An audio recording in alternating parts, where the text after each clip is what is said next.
Bersyukur untuk kebaikan Tuhan. Pada hari ini kita merayakan hari kenaikan Tuhan Yesus kita. Yesus kita telah bangkit dan Dia telah naik ke surga, menjadi tempat untuk setiap kita. Selamat datang untuk Bapak Ibu Saudara. Selamat bergabung di dalam ibadah Galia Community of Christ pada hari ini. Saya rindu menyapa Bapak Ibu Saudara yang ada di rumah. Shalom. Haleluya. Saya berdoa Bapak Ibu Saudari dalam keadaan sehat dan penuh dengan sukacita pada hari ini. Mari sama-sama kita memuji muliakan nama Tuhan, sebab Dia Allah yang dahsyat. Sebab Dia telah hidup dan ada hari esok dan kepastian untuk setiap kita. Anak Allah, Yesus namanya, menyembuhkan, menyucikan, bahkan mati, tebus dosaku, kubur kosong membuktikan Dia hidup. Sekali lagi sama-sama katakan, anak Allah, Yesus namanya, menyembuhkan, menyucikan, bahkan mati, tebus dosaku, kubur kosong membuktikan Dia hidup. Sebab Dia hidup, sebab Dia hidup, ada hari esok.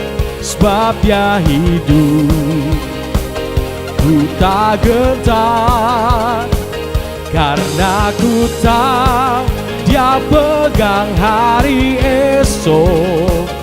Hidup jadi berarti sebab Dia hidup. Haleluya. Dengan sukacita sama-sama kita bertepuk tangan di hadapan Tuhan. Katakan dengan segenap hatimu, anak Allah, Yesus namanya, menyembuhkan, menyucikan, bahkan mati, tebus hidupmu dan hidupku, tebus dosaku, kubur kosong membuktikan. Yang percaya sama-sama katakan, sebab Dia hidup, sebab Dia hidup, ada hari esok. Sebab Dia hidup, ku tak gentar, karena ku tahu Dia pegang hari esok. Hidup jadi berarti sebab Dia hidup. Sebab Dia hidup, sebab Dia hidup, ada hari esok. Sebab Dia hidup, ku tak gentar, karena ku tahu Dia pegang hari esok. Hidup jadi berarti sebab Dia. Berikan tepuk tangan yang meriah buat Tuhan. Hidup, ada hari esok. Sebab Dia hidup, ku tak gentar, karena ku tahu Dia pegang hari esok. Hidup jadi berarti sebab Dia hidup, karena ku tahu, karena ku tahu Dia pegang hari esok. Hidup jadi berarti sebab Dia hidup, karena ku tahu, karena ku tahu Dia pegang hari esok. Hidup jadi berarti sebab Dia hidup. Haleluya. Dialah yang luar biasa. Dialah Yesus Tuhan kita. Haleluya. Berikan sorak sayang meriah buat Raja kita. Haleluya. Kami Tuhan, Allah yang ku percaya, pribadi yang kuandalkan, melebihi dari apapun juga.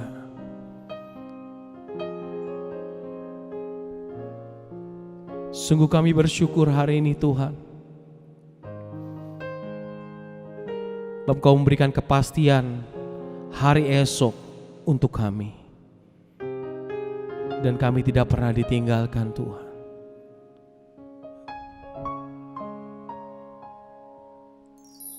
Engkau Tuhan yang setia, waktumu selalu yang terbaik. Engkau Tuhan sandaranku, dan ku hanya kan berharap padamu. Dengan segenap hati kita sama-sama kembali. Dialah sumber pengharapan kita, katakan dengan segenap hatimu. Engkau Tuhan yang setia, waktumu selalu yang terbaik. Engkau Tuhan sandaranku, dan ku hanya kan berharap padamu. Satu-satunya yang ku andalkan, satu-satunya yang ku percaya. Engkau sumber kekuatan, sumber pengharapan, sumber Dialah sumber kedamaian di dalam hidup setiap kita. Kami percaya Tuhan, hanya Kau Yesus Tuhan, satu-satunya yang ku andalkan, satu-satunya yang ku percaya. Engkau Tuhan memberkati, Tuhan penyembuhku, Tuhan pemulihku. Bapak Ibu Saudara percaya bahwa Dia sumber pengharapan di dalam hidup kita. Apapun yang terjadi di dalam hidupmu hari ini, mari kita andalkan Tuhan. Angkat pujian ini dengan segenap hatimu. Engkau Tuhan yang setia, waktumu selalu yang terbaik. Engkau Tuhan sandaranku, dan ku hanya kan berharap padamu. Kembali kita katakan pujian ini dari awal. Engkau Tuhan memberkati, Tuhan penyembuhku, Tuhan pemulihku.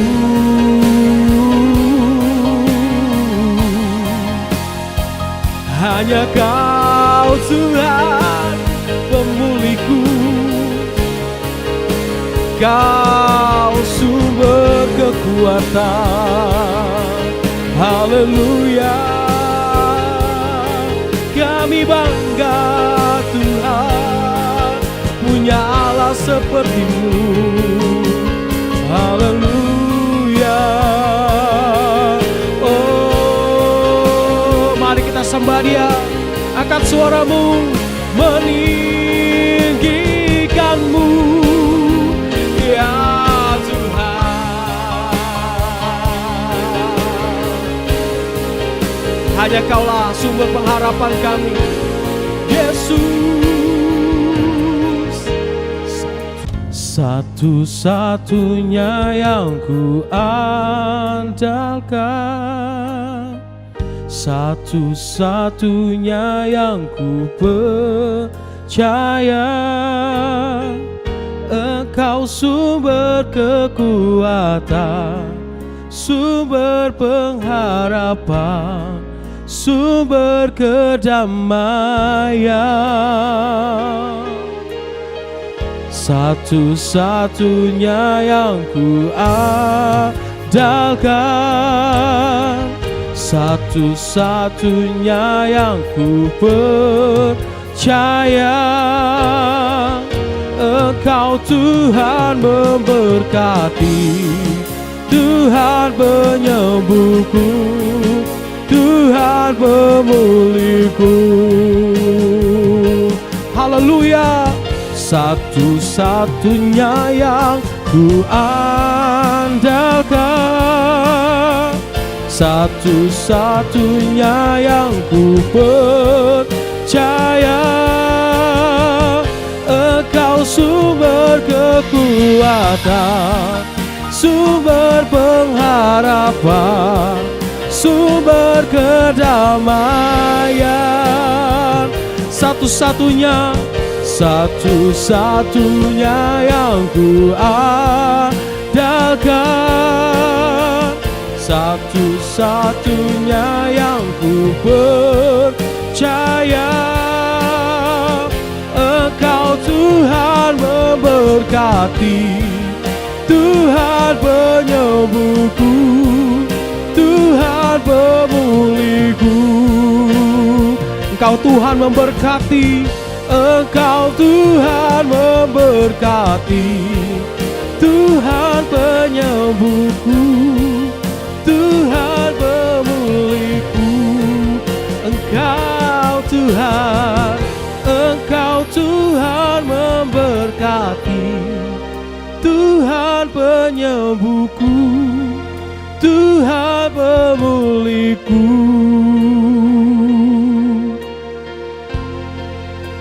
Kaulah sumber pengharapan kami Tuhan. Shalom Bapak Ibu, sahabat Galilea dan seluruh jemaat Galilea Community of Christ dan juga seluruh subscriber Galilea Network yang diberkati oleh Tuhan Yesus. Saudara, hari ini kita memperingati sekaligus merayakan kenaikan Yesus ke surga. Dan saudara, mari kita siapkan diri kita untuk membaca dan merenungkan firman Tuhan. Juga saya ingatkan nanti ada perjamuan kudus ya saudara ya. Mari kita berdoa. Bapa, di dalam nama Tuhan Yesus kami datang mengucap syukur di hadapan-Mu sebab hari ini kami boleh lagi memperingati kenaikan Tuhan Yesus ke surga. Dan karena itu kami kuduskan nama-Mu, datanglah kerajaan-Mu, jadilah kehendak-Mu di bumi seperti di surga. Kami hendak membaca dan merenungkan firman-Mu, kiranya Engkau mengurapi kami semua, supaya apa yang kami dengar dari firman-Mu tidak untuk kami lupakan, tetapi itu termaterai dalam hati kami dan menjadi rema dalam hidup kami. Kami juga mohon pengurapan Tuhan atas seluruh perangkat IT yang kami gunakan, tapi juga signal di tempat kami masing-masing tetap stabil sehingga ibadah ini bisa berjalan dengan baik dan pemberitaan firman dapat kami dengar juga dengan baik. Hamba-Mu yang Engkau izinkan untuk berbicara, Engkau mengurapi secara khusus setiap kata kalimat yang keluar dari mulutku adalah kata kalimat yang penuh kuasa, penuh urapan, yang mendengar diberkati, berakar, bertumbuh, dan berbuah di dalam Engkau. Ketika firman diberitakan, yang sakit disembuhkan, yang letih lesu berbeban berat diberikan kelegaan. Di dalam nama Tuhan Yesus, haleluya, amin. Saudara, mari siapkan pembacaan di dalam Kisah Rasul pasal 1 ayat 6 sampai dengan ayatnya yang ke-11. Yesus terangkat ke sorga, maka bertanyalah mereka yang berkumpul di situ, Tuhan, maukah Engkau pada masa ini memulihkan kerajaan bagi Israel? Ayat 7. Jawabnya, Engkau tidak perlu mengetahui masa dan waktu yang ditetapkan Bapa sendiri menurut kuasanya. Ayat 8, tetapi kamu akan menerima kuasa kalau Roh Kudus turun atas kamu, dan kamu akan menjadi saksiku di Yerusalem dan di seluruh Yudea dan Samaria dan sampai ke ujung bumi. Ayat 9. Sesudah ia mengatakan demikian, terangkatlah ia disaksikan oleh mereka dan awan menutupinya dari pandangan mereka. Ayat 10. Ketika mereka sedang menatap ke langit waktu ia naik itu, tiba-tiba berdirilah dua orang yang berpakaian putih dekat mereka. Ayat 11, dan berkata kepada mereka, hai orang-orang Galilea, mengapakah kamu berdiri melihat ke langit? Yesus ini yang terangkat ke sorga, meninggalkan kamu, akan datang kembali dengan cara yang sama seperti kamu melihat dia naik ke sorga. Saudara, puji Tuhan, kita hari ini boleh berada di hari kenaikan Yesus Kristus. Nah, saudara, kenaikan Tuhan Yesus ke sorga bukan sekedar dia kembali ke tempatnya, namun memiliki arti penting. Nah, saudara, ada beberapa hal yang perlu kita ketahui tentang makna di balik kenaikannya itu.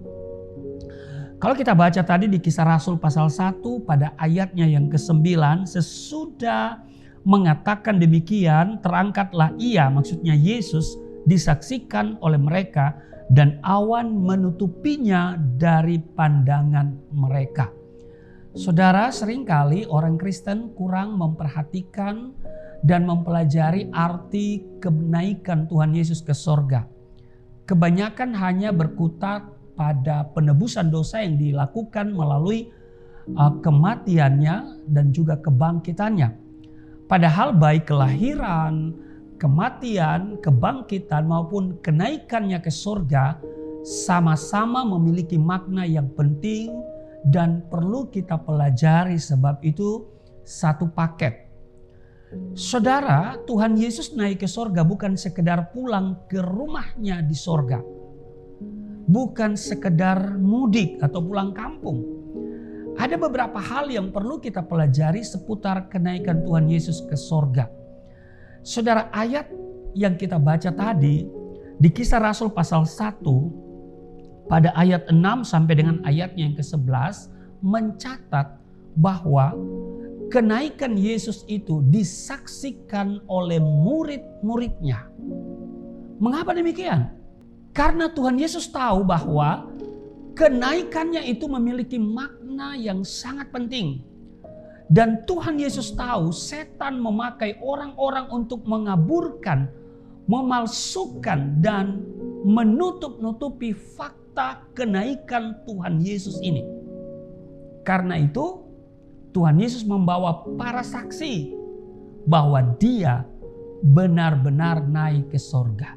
Dipertegas dengan pernyataan dari Lukas yang juga sebagai penulis Kisah Rasul ini, bahwa awan menutupinya dari pandangan mereka. Berarti saudara, hal ini bukanlah halusinasi, tetapi sungguh-sungguh real, nyata. Kalau kita baca dalam Lukas, ya, Lukas pasal 24, ya, penulis Lukas adalah juga penulis Kisah Para Rasul, ya. Dan kalau kita lihat Lukas pasal 24 pada ayatnya yang ke-51 dikatakan begini. Dan ketika ia sedang memberkati mereka, ia berpisah dari mereka dan terangkat ke sorga. Saudara, Lukas melengkapi Kisah Rasul pasal 1 ayat 9 dengan menuliskan bahwa tujuan Yesus adalah kembali ke sorga. Destinasi Yesus adalah surga. Hal ini menunjukkan bahwa dia, Yesus, adalah benar-benar anak Allah yang berasal dari surga. Nubuat para nabi tentang Yesus telah digenapi. Dia lahir, mati, bangkit, dan naik ke sorga. Sebagai orang beriman, kita memiliki keyakinan dan menunggu kegenapan dia yang akan turun kembali menjemput kita untuk tinggal bersama-sama dengan dia di sorga. Sebab dikatakan tadi di ayat 11, Yesus ini yang terangkat ke sorga meninggalkan kamu akan datang kembali dengan cara yang sama seperti kamu melihat dia naik ke sorga. Saudara, kita acap kali bertanya-tanya, Yesus sudah mati menebus dosaku, sudah bangkit dalam kemenangan. Mengapa dia tidak tinggal terus di dalam dunia ini? Jadi kalau kita sedang sakit atau membutuhkan sesuatu, ya kita hanya perlu meminta kesembuhan dan meminta berkat. Saudara, ternyata Tuhan Yesus sudah meninggalkan berkat bagi kita, para muridnya, sebelum dia naik ke surga. Itu yang menarik, saudara, ya. Dia sebelum meninggalkan murid-muridnya, dia telah meninggalkan berkatnya. Dan kalau kita lihat di Yohanes pasalnya yang ke-16 pada ayat 33. Semuanya itu kukatakan kepadamu supaya kamu beroleh damai sejahtera dalam aku. Dalam dunia kamu menderita penganiayaan, tetapi kuatkanlah hatimu. Aku telah mengalahkan dunia. Saudara, faktanya hidup kita sebagai orang Kristen masih diliputi berbagai persoalan. Di manakah berkat yang telah dijanjikan Tuhan Yesus bagi kita? Mungkin saudara bertanya begitu. Saudara, orang Kristen atau bukan Kristen sama-sama mengalami berbagai problema. Itu tidak dapat kita sangkal atau kita tolak, saudara. Tuhan Yesus sendiri secara gamblang menjelaskan dengan pernyataan bahwa di dalam dunia kamu menderita penganiayaan. Atau dapat kita terjemahkan, ya, penganiayaan itu adalah problema, masalah, tantangan, kesulitan. Bedanya saudara, kita sebagai anak-anak Allah menerima janji berkat damai sejahtera. Amin saudara. Nah, kekhawatiran tentang segala hal merupakan bukti damai sejahtera merupakan barang langka. Berkat damai sejahtera yang telah dijanjikannya sebelum dia naik ke surga akan dapat kita nikmati dengan kondisi atau dengan catatan di dalam aku, kata Yesus. Di sini dikatakan supaya kamu beroleh damai sejahtera dalam aku. Damai sejahtera ini bukan membuat kita terlepas dari kesulitan. Tetapi dengar baik, memampukan saudara dan saya menghadapi dan mengalahkan kesulitan itu. Ada amin saudara? Berarti saudara, kalau kita tidak mau dijajah oleh problema, masalah, tantangan, kesulitan, kita harus hidup di dalam Yesus. Bukan hidup dalam keduniawian. Jadi pilihannya ada di tangan saudara dan saya. Menikmati berkat damai sejahtera sehingga kita mampu menghadapi kesulitan. Ataukah kita mengandalkan keduniawian, yaitu kekayaan, kekuasaan, dan segala kemampuan yang kita miliki. Damai sejahtera itu kita peroleh karena Yesus telah mengalahkan dunia. Jadi bila kita tinggal di dalam Yesus dan tidak tinggal di dalam keduniawian, kita pun dapat mengalahkan dunia dengan berbagai masalahnya. Haleluya. Amin saudara. Nah, di dalam Ibrani, kalau kita perhatikan apa yang ditulis di dalam kitab Ibrani pasalnya yang ke-9, pada ayat 22, 23, dan 24 ya dikatakan begini. Dan hampir segala sesuatu disucikan menurut hukum Taurat dengan darah. Dan tanpa penumpahan darah tidak ada pengampunan. Dengar ya. Hampir segala sesuatu disucikan menurut hukum Taurat dengan darah. Tanpa penumpahan darah tidak ada pengampunan. Ayat 23, jadi segala sesuatu yang melambangkan apa yang ada di surga haruslah ditahirkan secara demikian. Tetapi benda-benda surgawi sendiri oleh persembahan yang lebih baik daripada itu. Ayat 24, sebab Kristus bukan masuk ke dalam tempat kudus buatan tangan manusia yang hanya merupakan gambaran saja dari yang sebenarnya, tetapi ke dalam sorga sendiri untuk menghadap hadirat Allah guna kepentingan kita. Jadi saudara perhatikan di dalam Ibrani 9, 22-24 ini tercantum secara ringkas namun lengkap tentang misi Tuhan Yesus turun ke dalam dunia dan kemudian kembali ke sorga. Ayat 22 menjelaskan mengenai misi penyelamatan Yesus Kristus, domba Paskah yang tersembelih bagi kita semua.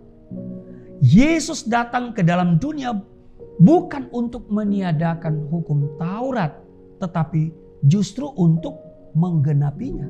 Dia mati menebus kita dan kemudian bangkit dalam kemenangan. Lalu pertanyaannya adalah, apa yang dilakukannya saat naik ke sorga? Misi apa yang dilakukannya saat dia naik ke sorga? Saudara, ketika manusia jatuh dalam dosa, Allah Bapa menjatuhkan hukuman. Sebab Allah telah berfirman, kalau sudah baca di Kejadian, pasalnya yang kedua ayat 17 dikatakan, tetapi pohon pengetahuan tentang yang baik dan yang jahat itu janganlah kau makan buahnya. Sebab pada hari engkau memakannya, Alkitab mencatat, pastilah engkau mati. Saudara, yang menjatuhkan hukuman adalah Allah Bapa. Dan yang menebus dosa kita adalah Yesus Kristus melalui darahnya yang tercurah di atas kayu salib.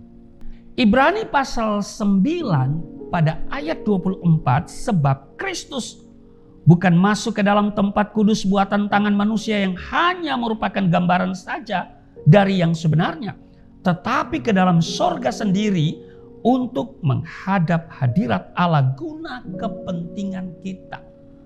Jadi ayat 24 ini menjelaskan bahwa Yesus membawa darahnya bukan ke kemah buatan manusia di padang gurun, yaitu tabernakel, atau ke bait Allah buatan manusia. Sebab Allah Bapa berada di surga.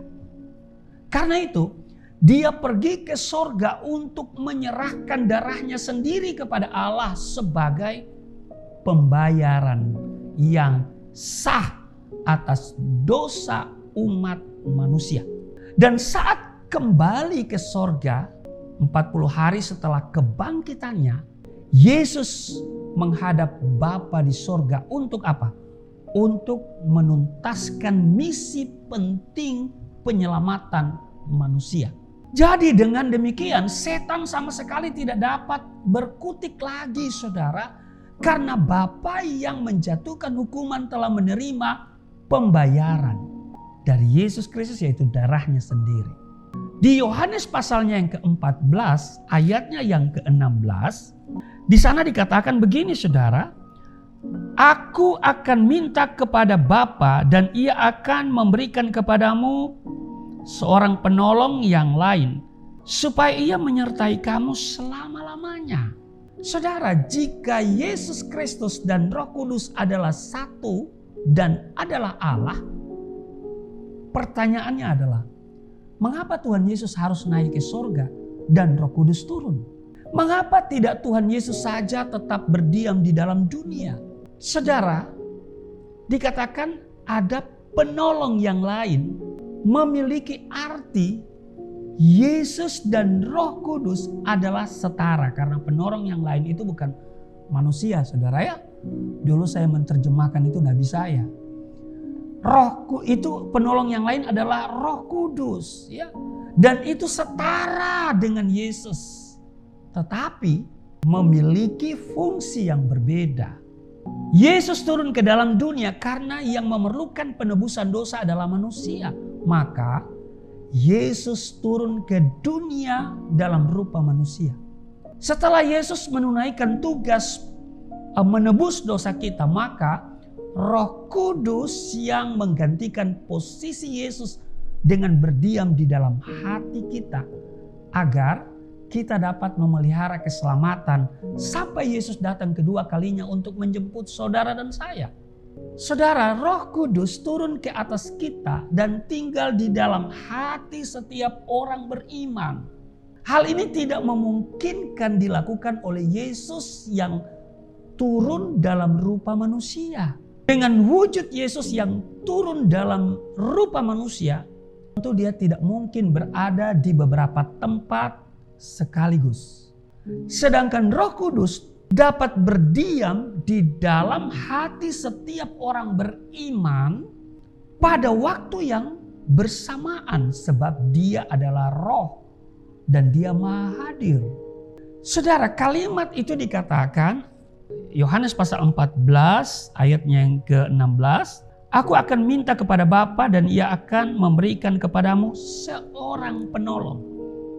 Kata seorang sebagai kata ganti Roh Kudus. Ini berarti Roh Kudus adalah pribadi. Demikian pula dengan Yesus. Jika Yesus selama berada di dunia berkomunikasi, menguatkan murid-muridnya, demikian pula halnya dengan Roh Kudus, saudara. Yohanes pasal 3 ayat 13, di sana dikatakan tidak ada seorang pun yang telah naik ke sorga selain daripada Dia yang telah turun dari sorga, yaitu Anak Manusia. Ayat ini menunjukkan bahwa Yesus yang telah naik ke sorga berarti Yesus berasal dari sorga, adalah Allah sendiri. Tidak ada seorang pun yang dapat naik ke sorga selain Yesus yang berasal dari sorga. Jika demikian, dapatkah kita sebagai orang yang beriman berdiam di dalam sorga? Setelah kenaikannya ke sorga, Roh Kudus yang diutus Bapa berdiam di dalam diri saudara dan saya. Roh Kudus yang berasal dari sorga ini akan membawa kita ke sorga. Nah, jika Roh Kudus tetap tinggal di dalam kita, maka saudara bisa pastikan bahwa saudara akan sampai ke sorga. Tetapi jika saudara melepaskan Roh Kudus, menghujat Roh Kudus, saya pastikan saudara tidak akan sampai ke sorga. Memang saat ini kita belum tinggal di sorga bersama Dia, namun kita telah menerima pembayaran di muka, ya kan? Berupa apa? Damai sejahtera. Itu adalah sorga kecil. Sebab orang dunia yang memiliki segala-galanya dalam dunia ini tidak dapat menikmati atau memiliki damai sejahtera yang disediakan Yesus bagi orang-orang beriman. Yohanes pasal 14 ayat 6 menjelaskan, Yesus berkata dengan tegas, "Akulah jalan dan kebenaran dan hidup. Tidak ada seorang pun yang datang kepada Bapa kalau tidak melalui aku." Dengan cara yang sederhana, Yesus menjelaskan bahwa Dia adalah jalan menuju kepada Bapa, menuju surga. Sebab Bapa itu ada di surga. Dia menjelaskan, Dia mengajarkan murid-muridnya tentang doa Bapa kami. Bapa kami yang di surga. Berarti Yesus menegaskan bahwa Dia adalah jalan menuju surga. Dan tanpa melalui Yesus tidak ada yang dapat mencapai surga. Jika Yesus tidak kembali ke surga, kita tidak akan dapat masuk surga. Sebab kita perlu penuntun agar kita tidak nyasar dalam perjalanan kita menuju surga. Yesus mampu menuntun kita ke surga, maka Yesus pasti mampu menuntun hidup kita di dalam dunia ini. Amin, saudara. Nah, untuk menuju surga, kita meminta tuntunan Yesus tentunya. Amin. Mengapa kita tidak menerapkan hal yang sama dan meminta tuntunannya di dalam menjalani kehidupan di dunia ini? Itu pertanyaan.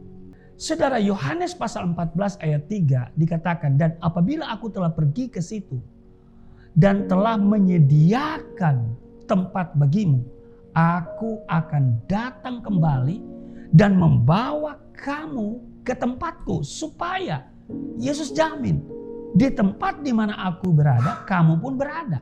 Saudara, menyediakan tempat di surga ini jangan saudara artikan seperti membangun rumah di dalam dunia. Yesus menyediakan tempat, ini artinya Dia memberikan garansi saudara bahwa Dia yang berasal dari surga akan menuntun kita ke surga jika, ini catatan penting, Roh Kudus ada di dalam hati saudara dan saya.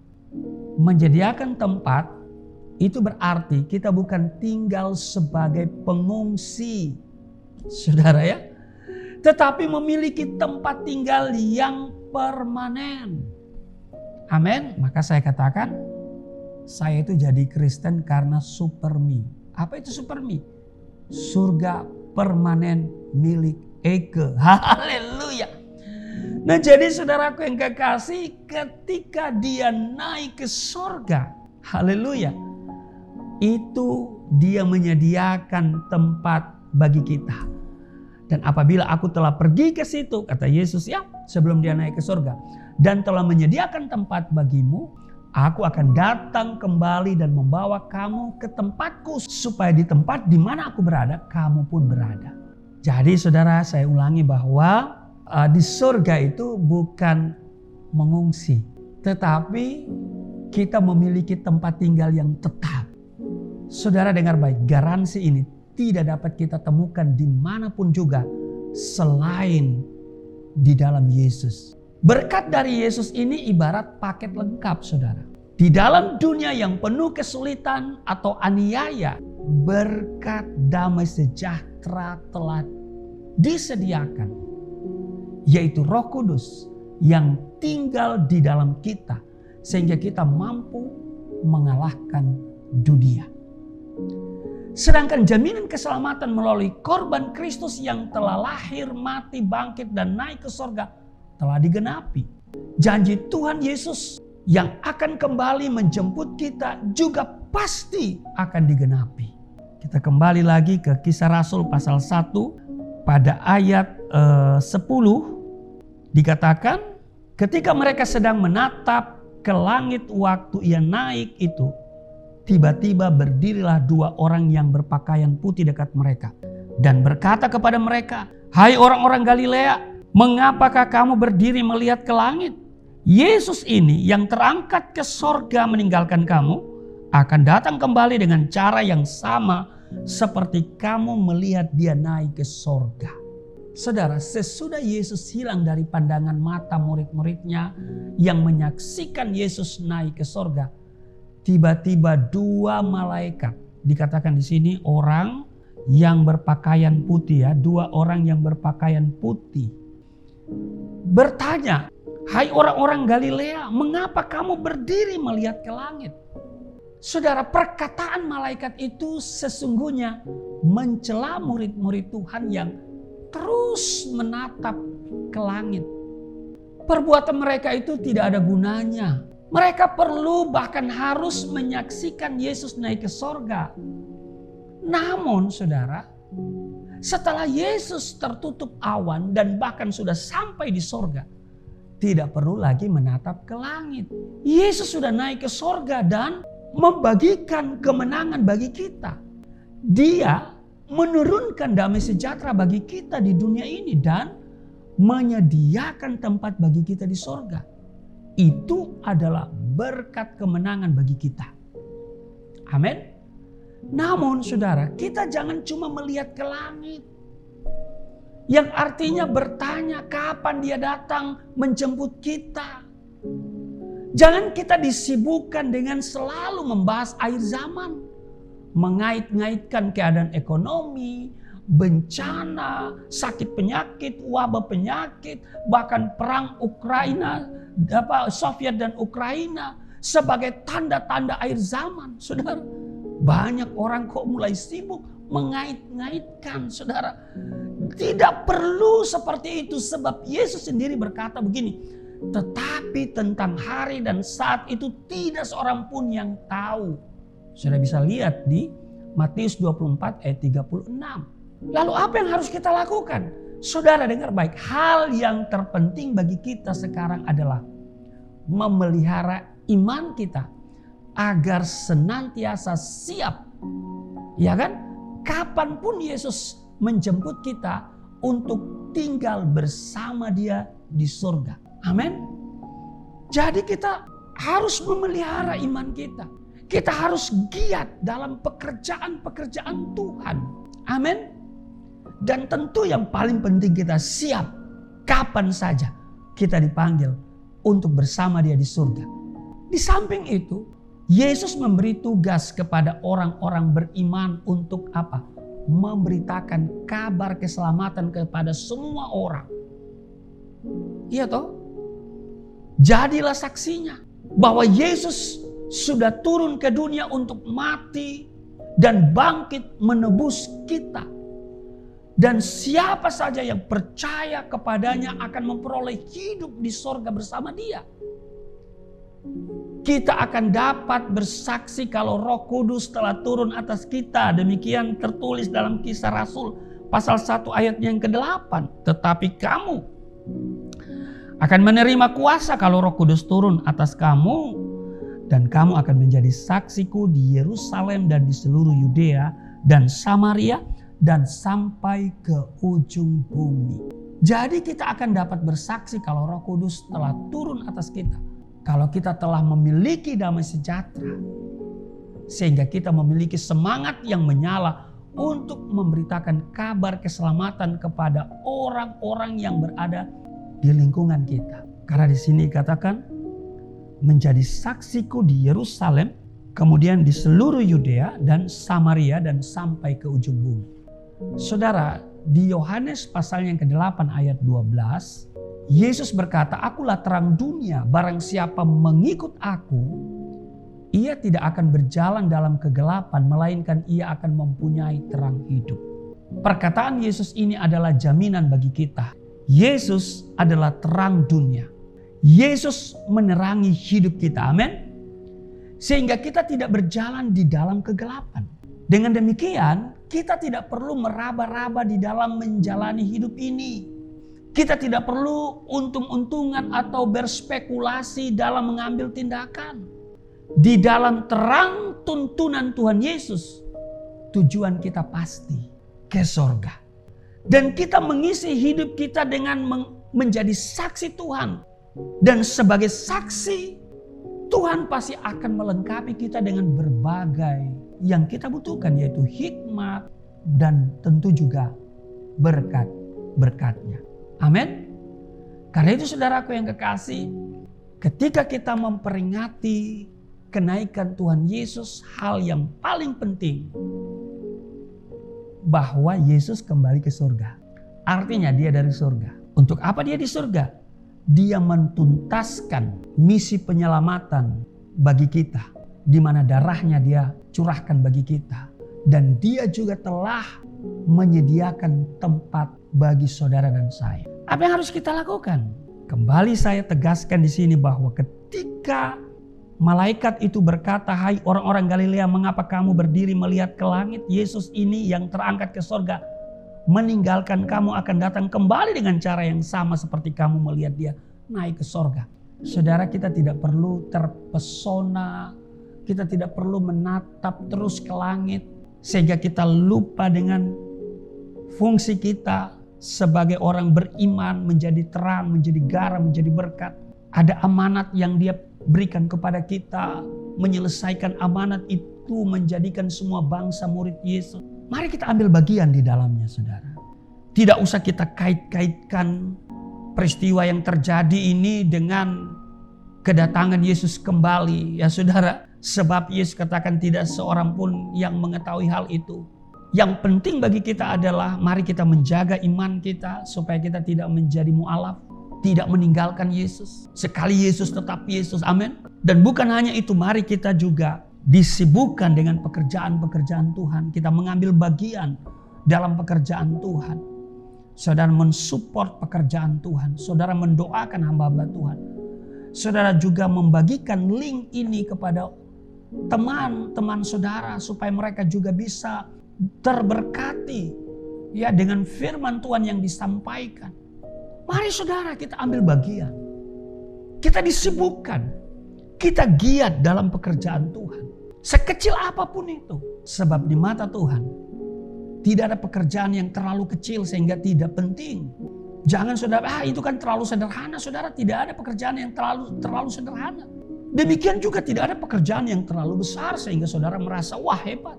Semua sama di mata Tuhan. Kita sadari bahwa keberadaan kita harus sibuk dengan pekerjaan Tuhan. Jangan hanya sibuk dengan urusan kita.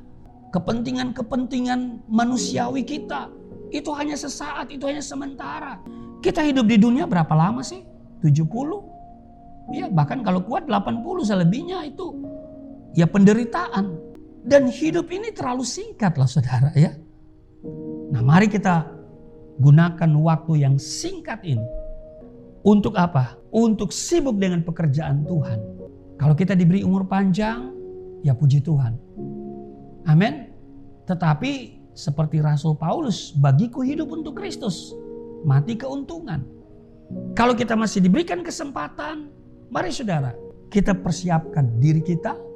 Juga kita persiapkan orang lain untuk sama-sama menyambut kedatangan Yesus kali kedua. Amin. Percaya bahwa dia memperlengkapi kita dengan hikmat, dengan talenta, dengan kemampuan, tapi juga dengan berkat-berkatnya. Amin. Tuhan Yesus memberkati. Mari kita berdoa. Terima kasih Tuhan untuk Hari ini kami boleh memperingati sekaligus merayakan hari kenaikan Tuhan Yesus ke surga. Engkau kembali ke surga karena engkau berasal dari surga. Dan engkau menyediakan tempat bagi kami, dan kami pun akan tiba di tempat di mana engkau berada. Terpujilah engkau, dan saat ini kami akan menerima tubuh darahmu, menerima yang terbaik daripadamu. Tetapi sebelum kami menerima yang terbaik, kami akan memberikan persembahan sebagai ungkapan syukur kami, sebab engkau memberikan jaminan kepada kami bahwa engkau menyertai kami melalui penolong yang lain, yaitu Roh Kudus, yang memampukan kami untuk berhadapan dengan segala tantangan kesulitan. Terima kasih kalau engkau mengasihi kami begitu luar biasa, sehingga kami hari ini ada sebagaimana kami berada dengan tidak kekurangan sesuatu pun yang baik. Itu sebabnya kami mau mengambil bagian dalam pekerjaan Tuhan dengan mensupport pekerjaan Tuhan yang dilakukan oleh Yayasan Pelayanan Galilea Indonesia, Jemaat Galilea Community of Christ, Persekutuan Doa Kedarne Bayot, juga dengan Galilea Network channel yang setiap hari menayangkan tayangan Sahabat Galilea, di mana firman Tuhan yang akan memberkati kami semua. Kiranya persembahan yang diberikan oleh umat-Mu ini Tuhan, Engkau kuduskan, Engkau perhatikan. Mereka yang memberi dengan sukacita, Tuhan kembalikan 30, 60, bahkan 100 kali ganda. Di dalam nama Tuhan Yesus kami memberi dengan sukacita, bukan karena kelebihan kami, tetapi karena kami sadar bahwa Engkau mengasihi kami, dan karena itu kami mau mengasihi Engkau. Kami memberi dengan sukacita di dalam nama Tuhan Yesus. Haleluya. Amin.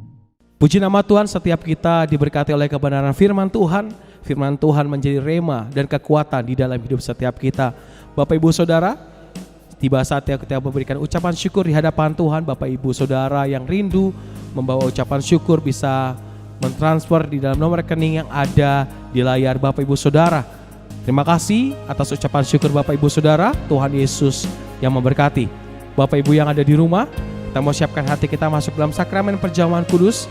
Bapak Ibu Saudara bisa menyiapkan hosti dan anggur yang sama-sama kita akan bentuk di tubuh dan darah Tuhan Yesus. Siapkan hatimu sungguh-sungguh di hadapan Tuhan. Terima kasih Tuhan. Oleh kuasa darah-Mu, Kau telah tebus dosaku. Kekudusan-Mu melingkupiku. Kasih-Mu mengalir memulihkan hidupku. Sungguh besar anugerah-Mu, Kau selamatkan hidupku. Ku menjadi ciptaan yang baru oleh kuasa darah-Mu.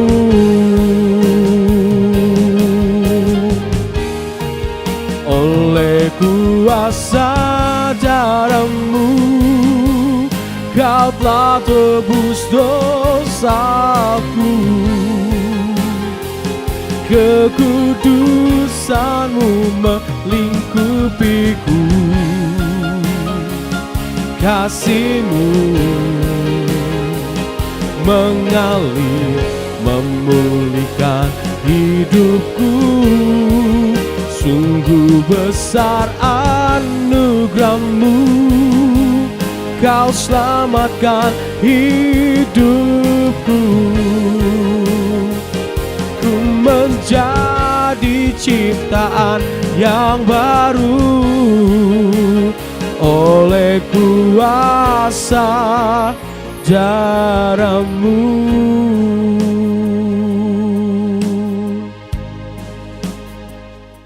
Saudara, terima kasih untuk persembahan yang saudara berikan melalui transfer ke rekening Yayasan Pelayanan Galilea Indonesia. Saudara, kami juga sangat membutuhkan topangan dari saudara, baik itu doa. Ya, saudara juga mendoakan kami, Galilea Community of Christ. Kami akan beribadah secara on-site. Ya, saudara, kami sudah memulai dengan persekutuan doa Kedar Nebayot. Sementara juga kami terus membenahi channel Galilea Network ini supaya makin hari makin baik kualitasnya. Sebab memang saya sudah terpanggil juga untuk konsen di pelayanan online ini saudara ya. Karena memang ini sangat menjangkau banyak orang ya saudara ya.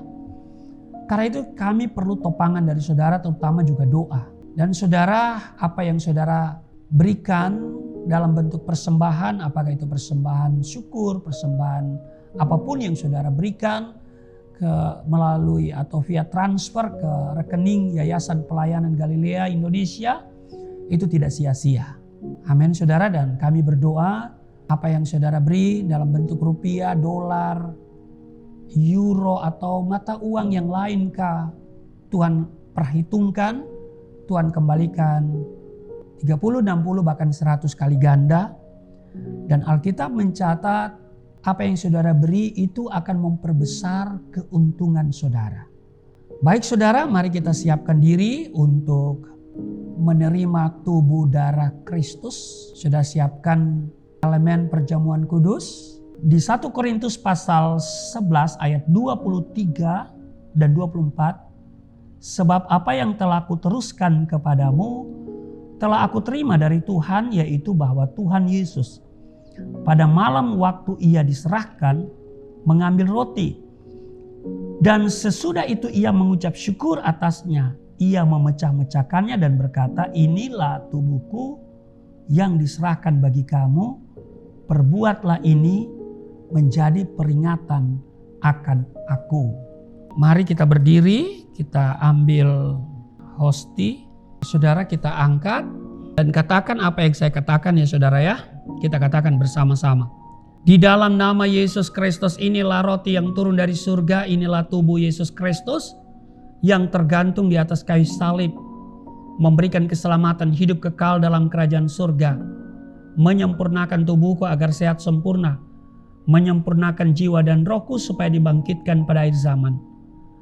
Inilah tubuh Yesus Kristus yang tergantung di atas kayu salib, tertikam, tertombak, agar kami tidak terkapar di rumah sakit, tidak terkapar di meja operasi, tidak terkapar di ruang ICU, tidak lumpuh, tidak pikun, tidak koma. Aku tolak segala bentuk tumor, segala bentuk kanker, segala bentuk penyakit, kuman, virus, sakit penyakit, segala luka di tubuhku, penderitaanku, kesusahanku, kemiskinanku, kegagalanku sudah diangkat, diselesaikan oleh Yesus Kristus di atas kayu salib. Maka hari ini aku meraih janji Tuhan, aku meraih kuasa, aku meraih mujizat, disembuhkan, dipulihkan, diberkati, hidup berkemenangan. Di dalam nama Yesus Kristus, inilah roti yang turun dari surga, inilah tubuh Yesus Kristus. Mari kita makan.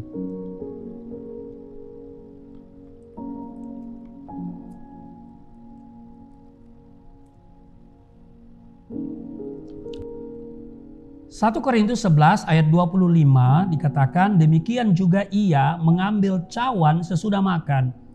Lalu berkata, cawan ini adalah perjanjian baru yang dimateraikan oleh darahku. Perbuatlah ini setiap kali kamu meminumnya menjadi peringatan akan aku. Mari saudara ambil anggur atau sirup. Saudara angkat.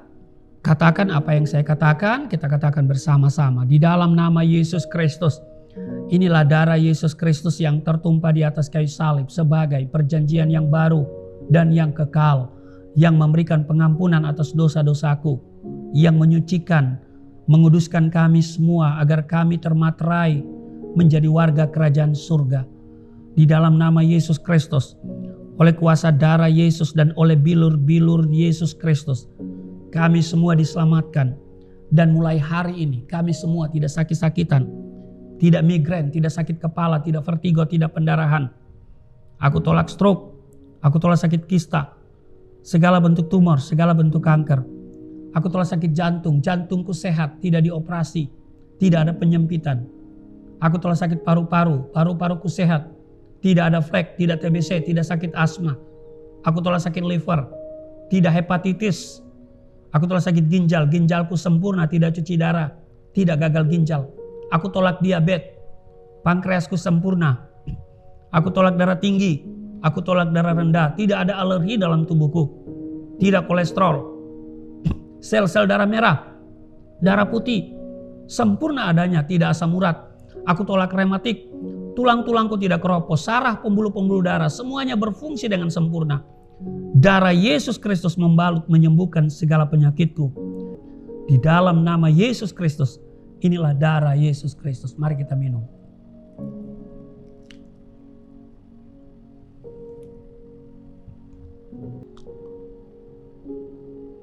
Saudara, mari kita mengucap syukur buat tubuh darah Kristus yang sudah menyatu dengan tubuh darah kita. Dalam Injil Yohanes pasal 6 ayat 56 dikatakan, barang siapa makan dagingku dan minum darahku, ia tinggal di dalam aku tinggal di dalam dia. Kita percaya bahwa Yesus bertanggung jawab atas seluruh kehidupan kita. Sekalipun kita berjalan di lembah kekelaman, kita tidak perlu takut sebab Dia beserta dengan kita. Dia bertanggung jawab atas seluruh kebutuhan hidup kita. Kita akan tiba di padang yang berumput hijau dan di air yang tenang. Dia memberikan kita jaminan damai sejahtera, berkat sudah ditinggalkan kepada kita. Dia juga menyediakan tempat bagi kita, keselamatan hidup kekal Dia jamin untuk kita. Mari kita mengucap syukur hal ini. Maka engkau yang sakit sudah disembuhkan. Engkau yang bergumul masalah rumah, Tuhan menjawab doa-doamu dan memberikan rumah di surga dan rumah di bumi bagimu. Engkau yang sudah bergumul dengan usaha, pekerjaan, Tuhan memberkati engkau. Di dalam nama Tuhan Yesus, hamba berdoa untuk pasangan suami istri. Tuhan terus berkati mereka menjadi rumah tangga yang sungguh-sungguh bahagia, yang diberkati dengan berkat yang melimpah. Anak cucu mereka juga diberkati di dalam nama Tuhan Yesus. Hamba berdoa untuk bangsa dan negara, biar bangsa dan negara ini tetap dalam rencana Tuhan. Berkati pemerintah kami dan kiranya damai sejahtera memerintah atas bangsa kami, di rumah tangga kami, dalam kehidupan pribadi kami. Di dalam nama Tuhan Yesus yang telah mengajar kami berdoa bersama-sama. Bapa kami yang di surga, dikuduskanlah namamu, datanglah kerajaanmu, jadilah kehendakmu di bumi seperti di surga. Berilah kami pada hari ini makanan kami yang secukupnya. Dan ampunilah akan kesalahan kami seperti kami sudah mengampuni orang bersalah pada kami. Jangan membawa kami ke dalam pencobaan, tetapi lepaskanlah kami daripada yang jahat. Sebab engkau yang mempunyai kerajaan, kuasa dan kemuliaan sampai selama-lamanya. Amin. Saudara, saya jemput berdiri dan terimalah berkat Tuhan. Segala berkat yang dari surga mengalir dalam hidupmu di dalam nama Tuhan Yesus. Diberkatilah engkau, diberkati rumah tanggamu, diberkati suami istri, diberkati orang tua anak cucumu, diberkati usaha, bisnis, toko daganganmu, studi dan pelayananmu. Lumbung-lumbungmu diberkati, buah kandunganmu diberkati. Anak-anakmu anak-anak yang cerdas, generasi yang unggul. Berkesempatan studi di dalam dan di luar negeri, dapat beasiswa. Apa yang engkau kerjakan Tuhan buat berhasil, naik dan bukan turun, menjadi kepala dan bukan ekor. Tuhan menjaga keluar masukmu sekarang dan selamanya. Di dalam nama Tuhan Yesus aku berseru, turunlah berkat, kasih setia, penyertaan, perlindungan yang sempurna, damai, sukacita, kemuliaan, kemenangan dari Bapa Surgawi, dari Yesus Kristus, dalam persekutuan dengan Roh Kudus tercurah mengalir dalam hidupmu mulai saat ini sampai selama-lamanya. Setiap kita yang percaya diberkati berkata amin. Sungguh besar pengorbananmu bagiku, terlalu dalam untuk dimengerti. Sungguh besar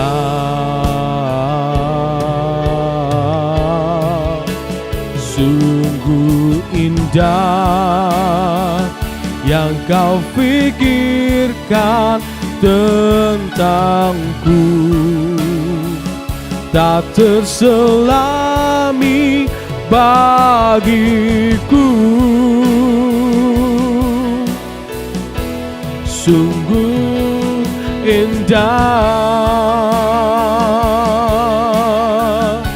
sungguh indah, sungguh indah.